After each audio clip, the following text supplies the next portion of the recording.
Fala pessoal, sejam muito bem-vindos ao canal. No vídeo de hoje a gente vai falar um pouquinho do porquê que as bolsas pelo mundo despencaram, o que Lula, Powell tem a ver, o que a China surpreendeu. Fica até o final. Aliás, quero parabenizar o nosso amigo Rodrigo Bittencourt, que foi o ganhador do livro Investidor Inteligente. Para você concorrer ao livro essa semana, é só você deixar nos comentários aqui o que você acha da bolsa essa semana. A gente vai ver uma semana de alta, de baixa ou de lateralização. Parabéns e envie para mim os seus dados para a gente mandar o livro sem custo nenhum.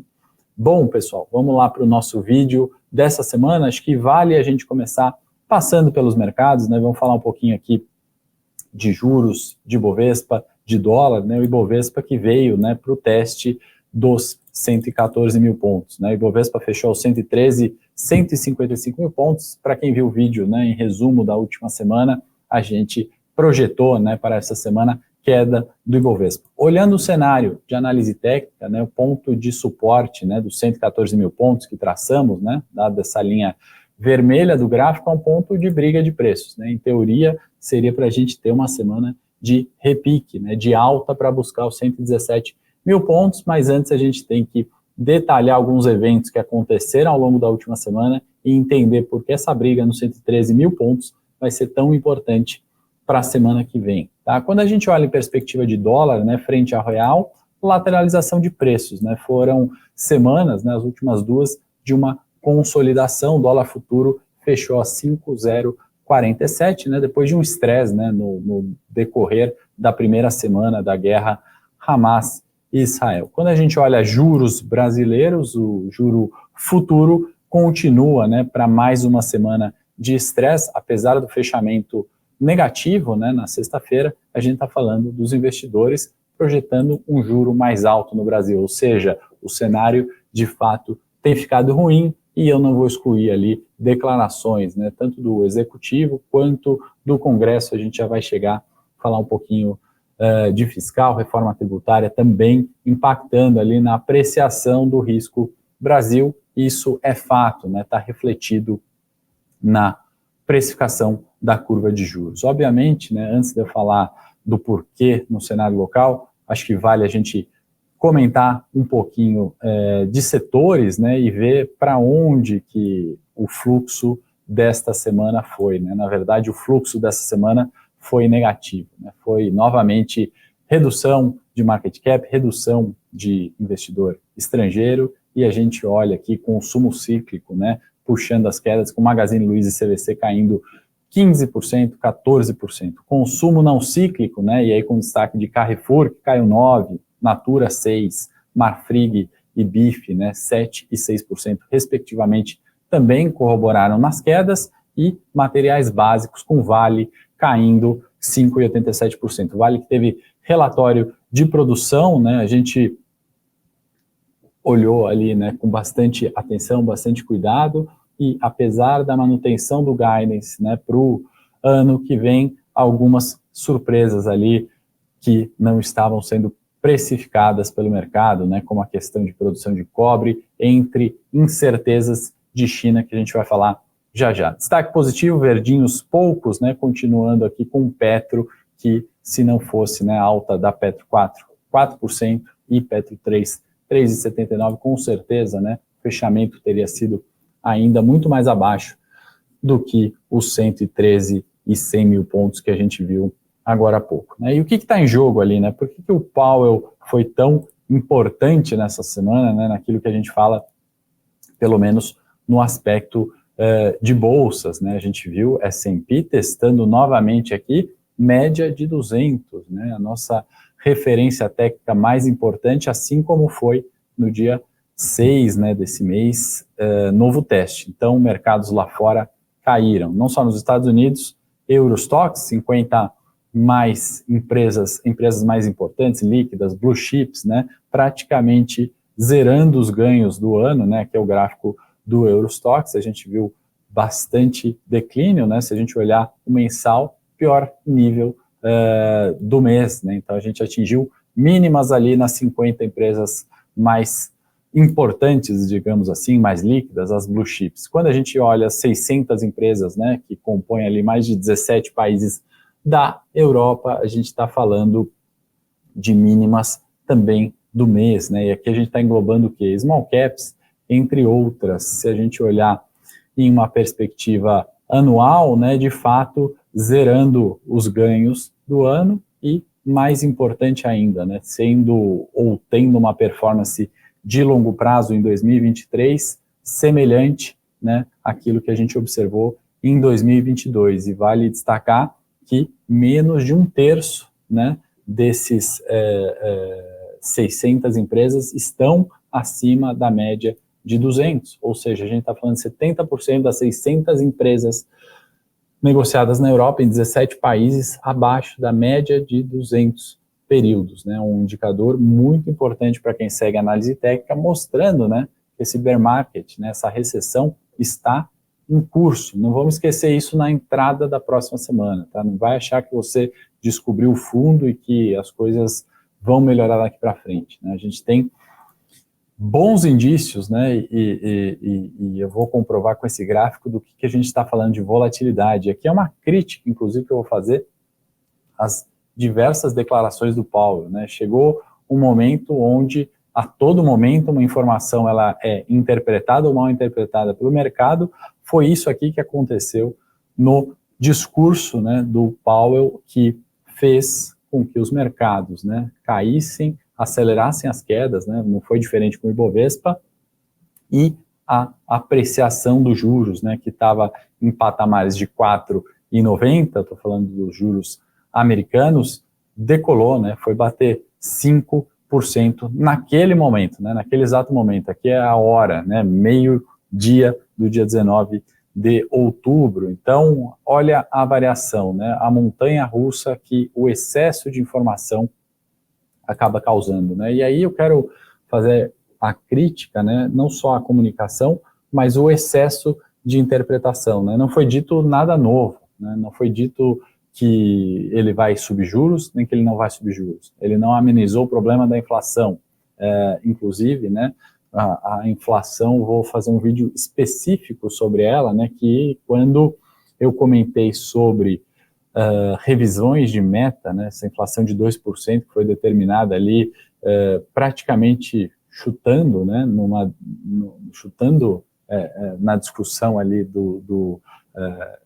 entre Janet Yellen, o Alan Greenspan, que era o presidente do Banco Central americano na época, né, e foi adotado ali como uma referência mágica, né, sem muito embasamento teórico. Vou fazer um vídeo sobre isso, mas de qualquer forma, né, o Powell está tentando convergir para a meta de 2%, e a reação dos mercados, mais uma vez, na minha opinião, foi exagerada nesse tema. Não estou falando que foi errada, mas foi exagerada, né? Não foi uma novidade ali, né? Se de fato as bolsas pelo mundo deveriam cair em virtude da questão inflação e juros, elas estavam erradas antes, né? Nessa subida talvez irracional da penúltima semana, tá? Então, para citar o Bostic, né, membro também do Fed, ele comentou, né, abre aspas, o nível neutro é mais alto, né, perguntando, ele falou, sim, provavelmente é um nível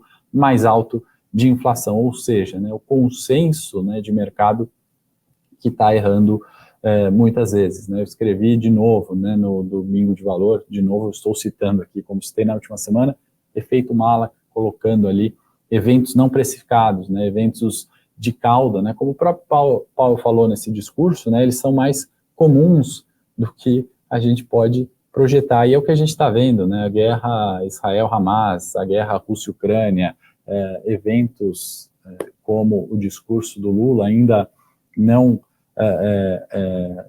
relativizando, né, problemas da guerra, né, relativizando terrorismo. Isso é bastante ruim na comemoração, né, de 20 anos do Bolsa Família, em declarações ali bastante populistas, né, bastante perfeitas do ponto de vista de retórica, né, de humanidade. Obviamente que ninguém quer disparar míssil, né, mas ninguém também quer apoiar terrorista, né. Claro que um ato não justifica o outro, mas existem infrações ali legais de guerra, né, que foram cometidas primeiramente pelo Hamas, né, e a volta desse discurso, né, como ele comentou, né, quando a vinda do Putin para o Brasil não incorreria em prisão, também violando outros tratados e acordos internacionais, é vista com péssimos olhos pelos investidores internacionais, né, não à toa que o Brasil está tomando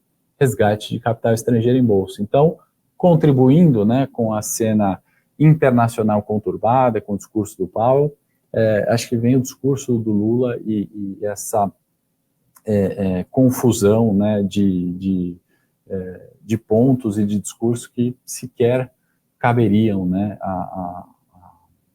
as declarações num evento de comemoração do Bolsa Família, tá? E só para voltar, né, antes desse parênteses aqui da cena local e a gente entrar um pouquinho no fiscal e nas votações que também minguaram, né, pelo Congresso essa semana, a gente fala de juros altos, né, nos Estados Unidos por mais tempo, só que a hora que a gente olha os juros dos junk bonds, né, ou dos high yields, né, os juros altos, né, aquelas debêntures que pagam um retorno muito elevado, né, porque tem um risco maior, né, e muitas vezes elas são confundidas, né, o pessoal confunde o high yield com o título ruim, a gente está falando de alcance de 10%. Isso aqui realmente é algo para a gente ter no radar e entender se de fato dá para fazer aquela compra definitiva e confiar que o cenário é de corte de juros e controle de inflação. Um outro ponto que a gente evidentemente vai acompanhar cada vez mais nesses vídeos de fechamento e projeção da próxima semana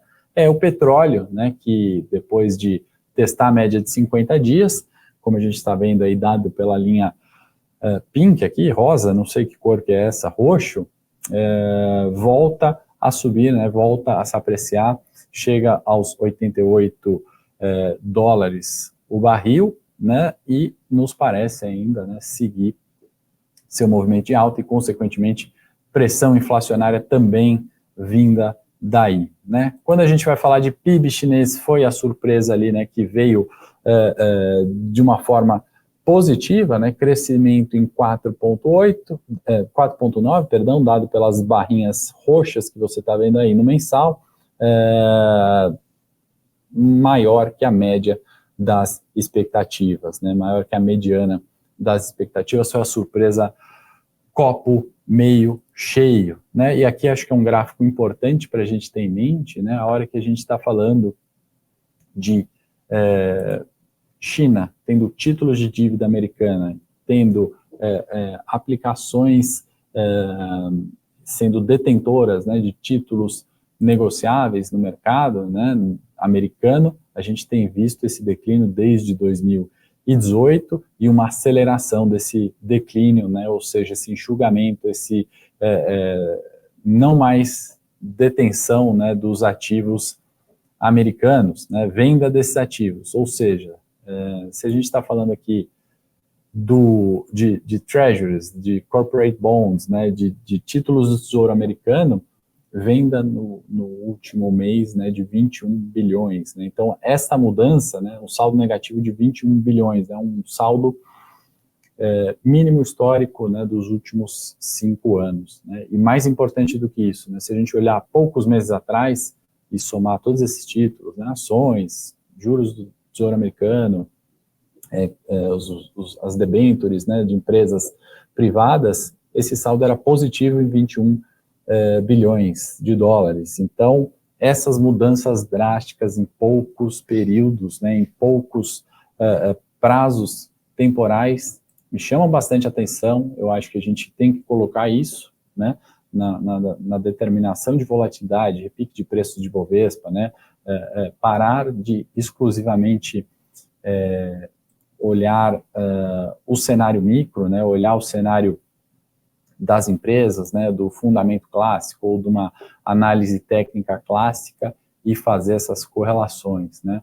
Não é só a Bolsa brasileira que caiu, né, a gente está vendo perdas na Bolsa Europeia, na Bolsa Americana, China, né, faz uma surpresa positiva em PIB, né, porém a Vale despenca, né, com resultado de produção mais fraco, né, do que o esperado, ainda que um guidance mantido, ainda que um ativo barato, né, na casa dos 3,6, né, se a gente considerar um múltiplo EV/EBITDA, né.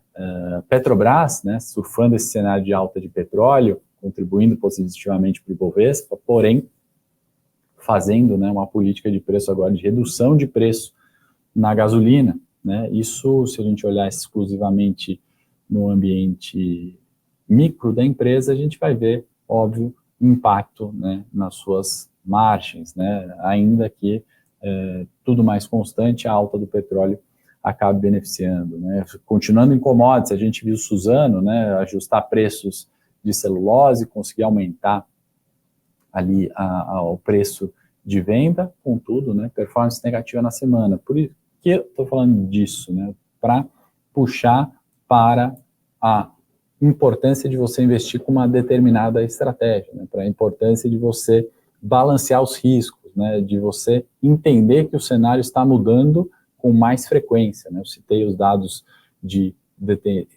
da China, né? De ativos, ações, treasuries, corporate bonds americanos, né? Mudanças drásticas de posições compradas e vendidas, né? Porque você vai acreditar que aquela ação, né, que tem um apreço grande do investidor estrangeiro vai manter, né, aquela posição do capital estrangeiro se a gente está vendo saídas, né? Não quero alertar para um cenário de pânico, mas sim para um cenário de estratégia. É possível você ganhar também com a queda da ação, né? Foi o que a gente fez em algumas estratégias de curto prazo da Levante.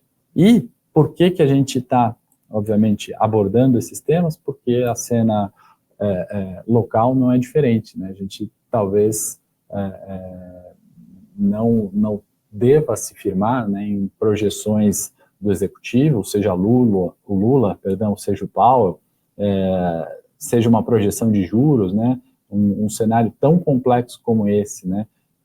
Acreditar na meta de inflação e acreditar que esse ano a gente alcance as metas de inflação, eu acho que é bastante difícil, né? Quando a gente fala de Senado, a perspectiva, para mim, é negativa. A gente está falando de repercussões ali, né, que eu até separei na pauta para a gente abordar um pouco, né? A PL das offshores não foi votada como previsto, tributação de fundo exclusivo foi adiada, toda a questão da reforma tributária ficando mais complexa do que aquilo que foi tão comemorado pelo mercado, que resultou em uma alta, né, do Ibovespa, uma diminuição, né, da visão de risco Brasil, né, com o anúncio da tributária que previa simplificar impostos. Me parece que essas alíquotas aí criadas, né, e isso tudo está complicando, né, está tornando mais difícil, né, a simplificação do que o sistema atual, né? Qual setor que vai ser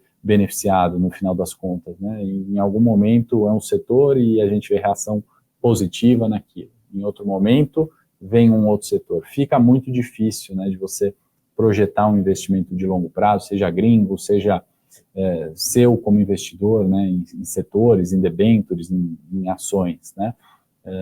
E os prazos, óbvio, não são cumpridos, né? A PL das offshores me parece que não sei se alguém aí entendeu as regras, para mim não estão muito claras, né, mas isso eleva, obviamente, a arrecadação do governo e é importante, né, pelo lado fiscal, porém é ruim pelo lado do risco, né? Você vai ter um menor retorno, né, quem tomou alguma decisão de fazer um investimento para o mesmo nível de risco. Tem toda a questão de fiagros, não vou entrar aqui nesse mérito, até separei para a gente comentar, mas fica um vídeo muito extenso.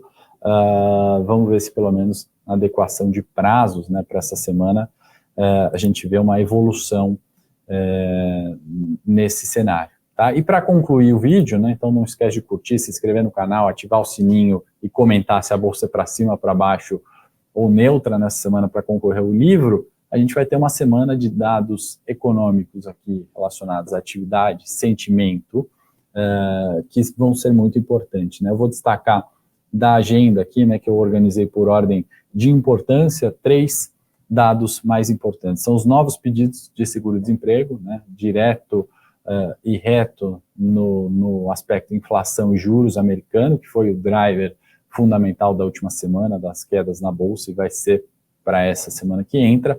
O PIB anualizado, né, dos Estados Unidos, que tem ali, né, uma perspectiva, um potencial que possa, né, surpreender os mercados de forma positiva, dado que a atividade econômica americana ainda está pujante, né, os empregos estão mantidos, a inflação, né, reflete um pouco essa força do consumo, e também dados de PMI, que eu separo ali, né, o índice gerente de compras, dados que vão nos dar indício, né, se a economia vem para uma expansão, né, na expectativa dos gerentes de compra, ou vem para uma retração, tá? Então, tudo isso para essa semana eu acho que vale a gente colocar no radar, tá? Passando também um panorama geral aqui sobre as commodities, né, se a gente olhar os últimos 5 dias, alta do petróleo relativamente sob controle, né, dentro daquilo tudo que se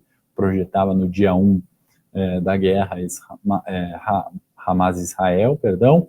Quando a gente olha minério de ferro, né, a gente viu um declínio ali na sexta-feira, em 99, o DCI, e demais commodities, né, que a gente destaca ali uma performance negativa na sexta-feira, né, nos últimos 5 dias, se a gente olhar café, milho, né, relativamente positiva, soja subindo, trigo subindo, performance negativa de açúcar, algodão e boi, né, quando a gente vem para as commodities agrícolas, tá, pessoal? Então, acho que isso resume bem, né, o que a gente passou na semana, acho que coloca pontos importantes para a gente olhar nessa semana e ficar muito atento, obviamente, com o calendário que tem, né, como a gente já falou, PIB, pedidos de seguro-desemprego e PMIs para a nossa agenda. Então, bastante atenção, me coloco à disposição aqui para qualquer dúvida, deixe nos comentários também, você vai concorrer ao livro Investidor Inteligente. Não esquece de ativar as notificações do sininho, que assim que o vídeo for ao ar,